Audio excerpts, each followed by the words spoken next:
I was 17 when she came. I'd been living with my abusive mother for 17 long, painful years.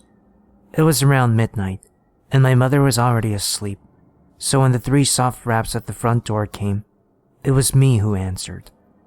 An odd-looking little girl stood there, with cheeks pale and colorless, blonde hair and braided pigtails, pink dress torn a little at the hem, feet bare and turning slightly blue from the cold of winter, and black eyes. Fathomless, deep black eyes. I quickly let her in, thinking of how hardly underdressed she was. It wasn't until later I'd wonder why she'd not been shivering, or even question as to why she was here in the first place. I got her into the living room, wrapping her little form in the thick afghan my grandmother knitted. She held it, though it didn't seem to affect her, and I smiled.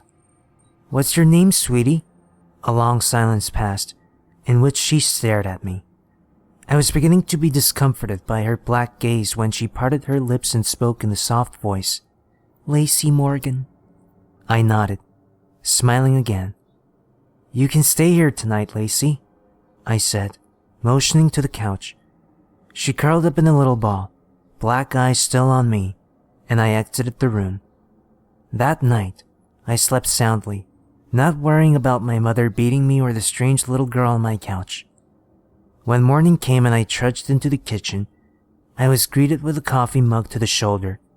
I gave a feeble shout of pain, staring at my mother. "What the hell did you do? Why is there dirt on the couch?" she shouted, confusing me greatly. Upon investigating, I found that Lacey had vanished, the only proof she'd been there being some dirt that must have fallen off her dress or feet. I took responsibility, earning myself a strong hit to my cheek, then left for school.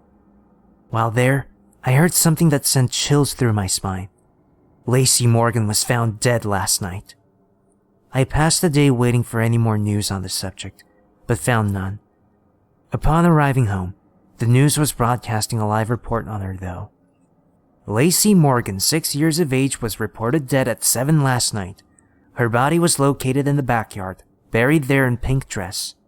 So far, there has been no sign of her mother, Marissa Morgan, who is suspected to be the killer. Marissa has reportedly abused Lacey multiple times and may be responsible for her death. Suddenly, a picture of Lacey appeared on the screen. She appeared very close to how she had when I met her. Blonde hair in braids, pink dress, pale face. Only her cheeks had color, and her eyes were baby blue. To most this would seem unimportant, but to me it was. She died before arriving at my house, if what the newscaster said was true. Died hours before. I tried to play it off, going about my business. I went to bed early so as not to have to see my mother. It was around midnight when I awoke to cool fingers stroking the bruise on my cheek. I sighed, leaning into the small hand. "Never again," Lacey whispered, before her hand vanished. Not 10 minutes later, I heard my mother screaming. I rushed into her bedroom, nearly fainting at what I saw. My mom was thrashing wildly on her bed, a small creature having buried its face into her chest. I could hear the sound of flesh tearing, and my mother's screaming increased in volume. I wish I hadn't gotten up. Later on, I'd tell myself I hadn't, but I had. So when Lacey pulled back from the gaping hole in my mother's chest cavity, I had a plain view of her razor-sharp teeth, glinting in the light, glinting with my mother's blood. She smiled innocently at me for a moment, before swiftly tearing out my mother's jugular. That time, I did faint. When I came to, I was in my bed. I walked to my mom's room, morbid curiosity getting the best of me. Upon opening the door, I found the room empty.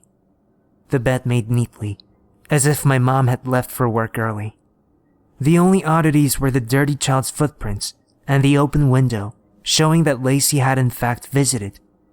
I never saw my mother again, and I never missed her either. I eventually got married, and we had a child together. I named her Lacey. Recently, I noticed the neighbor's daughter had all sorts of scrapes and bruises on her arms. I've started watching their home, and the other day I saw something odd. A little girl running barefoot through their backyard up to their back door. It was around midnight, so I couldn't be for sure, but I thought she met my eyes with her black ones, and I could swear she mouthed 2 words at me. Never again.